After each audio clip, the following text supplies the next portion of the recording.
Bonjour, nous sommes le samedi 15 décembre 2007. En premier lieu, je tiens à remercier celles et ceux d'entre vous qui ont eu l'obligeance de répondre à l'enquête que je vous ai proposée mercredi dernier.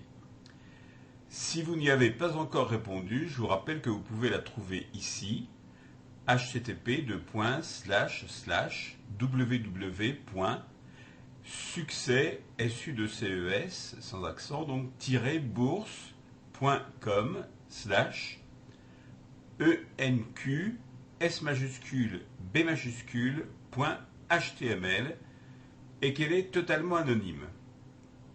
Bon, pour celles et ceux d'entre vous qui n'ont pas pu lire le cadeau promis, je suis en train d'étudier une solution. Nous verrons. Venons-en maintenant au déroulement de la semaine qui s'achève, tout du moins pour le CAC 40 et son évolution. Si vous regardez cette courbe, vous vous apercevez que le CAC 40 du 3 au 7, du 10 au 14, excusez-moi, a baissé de 1,98%. Ici, la chute est très nette. Autrement dit, je me suis planté.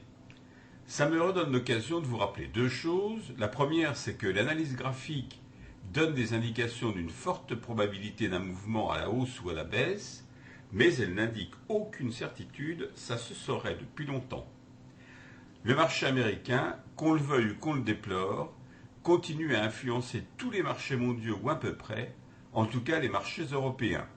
Le Nasdaq a reculé de 1,99% au cours de la semaine qui vient de se terminer, le Dow Jones de 2,10%, et comme la séance de vendredi à New York a été très baissière, je vous rappelle que New York ferme bien après la bourse de Paris, on peut craindre que celle de lundi à Paris le soit également, à moins de bonnes nouvelles au cours du week-end qui commence.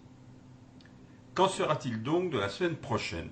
Eh bien, j'observe plusieurs choses. La première, ça fait un petit moment que je viens dessus, c'est cette courbe ici qui est la moyenne mobile à 150 jours que j'utilise pour la théorie de Stan-Weinstein.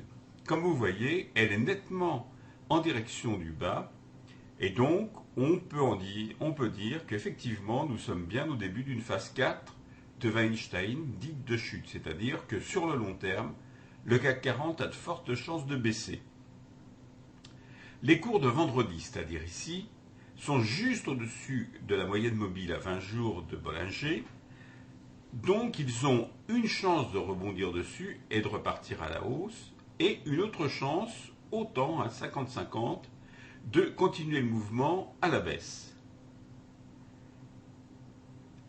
Cette MM20, cette moyenne mobile 20 jours, donc ici c'est un petit peu redressé, comme les bornes de Bollinger semblent vouloir dessiner une ampoule haussière, on peut dire que les cours ont plus de chances de repartir vers le haut que vers le bas.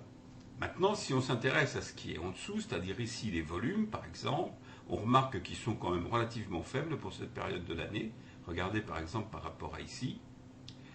On remarque, deuxième chose, que le RSI est complètement différent de tout ce qui se passe. On remarque aussi, dernière chose, que les stochastiques, les courbes représentatives des stochastiques sont quasiment parallèles, orientées vers le bas, mais gros avantage, elles sortent de la zone de surachat qui est ici. Autrement dit, que peut-on en conclure ? Quelques éléments, disons, plaident pour une baisse du CAC la semaine prochaine. D'autres, qui sont un peu plus nombreux, indiquent que la tendance devrait être plutôt haussière. Personnellement, c'est cette hypothèse que je retiens. Alors, qu'est-ce qu'il y a d'autre à vous signaler, si vous voulez ? Eh bien, je dirais que d'une part, en avance sur mes prévisions, en quelque sorte, le dollar revient à une parité, je ne dirais pas raisonnable parce qu'il ne faut pas exagérer. Il était hier à 1,4683 $ pour 1 euro, c'est quand même pas la baisse franche et massive.